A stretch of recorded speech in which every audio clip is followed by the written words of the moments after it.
ሰላም እንዴት ናችሁ ውድ ፋሚሊዎች? በዛሬው ቪዲዮ ደግሞ ድሪም ፓርቲ ላይ የሰራችሁትን እንዴት ዊዝድሮ ማድረግ እንደምትችሉ የማሳያችሁ ይሆናል። እዚህ አፕሊኬሽን ላይ ሰብስባችሁ USD ሰብስባችሁ ዊዝድሮ ላደርጋችሁ እንዴት ዊዝድሮ እንደምታደርጉ የማሳያችሁ ይሆናል።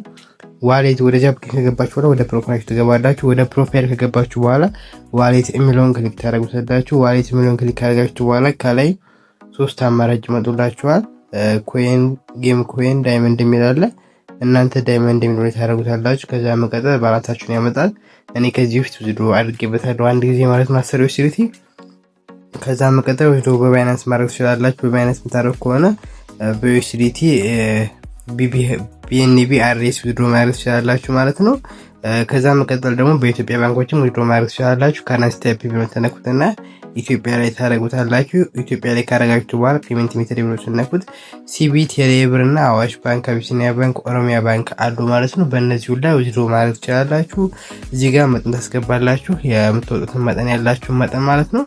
ከዛ መቀጠል እዚህ ጋር ደግሞ ስም እንታስገቡ ጠይቃችኋል። ቴሌብር ከሆነ እኔ ቴሌብር ታስገባለት። ቴሌብር ስመርጥ እዚህ ጋር ፉል ኔም እና ፎን ነምበር ጠይቀኛል።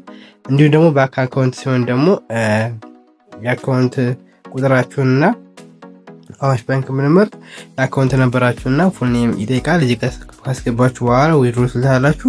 ዊዝድሮ ካላችሁት በኋላ የዊዝድሮ ኮድ እንታስገቡ ይጠይቃችኋል። እሱን ታስገቡለታላችሁ። እሱን ካስገባችሁ በኋላ ድጋሚ እንታስገቡ ይጠይቃችኋል። ቀጥታ ዊዝድሮ ማድረግ ትችላላችሁ ማለት ነው። ስለ ዊዝድሮ አደራረጉ ደግሞ ግራ የገባችሁ ነገር ካለ ኮሜንት ላይ መጠየቅ ትችላላችሁ። እዚህ አፕሊኬሽን ላይ በጣም አሪፍ ገንዘብ ይሰራበት ይገኛል። በተለይ በኢንቫይት የምታደርጉት ሰው ካለ በኢንቫይት እንደምትመለከቱት አይፎን 17 ፕሮ ማክስ እና እንዲሁም ደግሞ ኦፖ A6 ስልኮችን ለኢንቫይት አንደኛ ደረጃ ለወጡ እንዲሁም ደግሞ ሁለተኛ ደረጃ እስከ ሶስተኛ ደረጃ ለወጡ አሪፍ ሽልማት አዘጋጅቷል ማለት ነው። ከዛ መቀጠል ደግሞ $380 በላይ ማግኘት ትችላላችሁ። ስለዚህ አፕሊኬሽን ላይ በደንብ ኢንቫይት የምታደርጉ ከሆነ አሪፍ ገንዘብ ማግኘት ትችላላችሁ ማለት ነው። እዚህ አፕሊኬሽን ላይ በፓርቲ ደግሞ ስትቀመጡም ከ25000 በላይ ፖይንት የሚሰጣችሁ ይሆናል።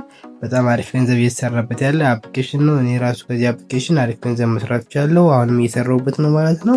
ይህን አፕሊኬሽን ተሎ ጀምራችሁ ከዛ መቀጠል የፊት አሻራ በመስጠት ቀጥታ ስራውን መጀመር ትችላላችሁ ማለት ነው። ሌላ ያልገባችሁ ማንኛውም ነገር ካለ ኮሜንት ላይ ማስቀመጥ ትችላላችሁ ማለት ነው። አዳዲስ መረጃ ስለዚህ አፕሊኬሽን ሲኖር ደግሞ ቴሌግራም ቻናል የማሳውቃችሁ ስለሆነ የቴሌግራም ቻናልን ጆይን ማድረግ ትችላላችሁ። ወይም ቴሌግራም ቻናል ሄዳችሁ ቴሌግራም ላይ ሄዳችሁ ይሄን ዲጂታል ክሬተር ብላችሁ ሰርች ማድረግ ማግኘት ትችላላችሁ። አለበለዚያም ደግሞ ሊንኩ ኮሜንት ላይ የማስቀምጥላችሁ ይሆናል። ይመቻችሁ።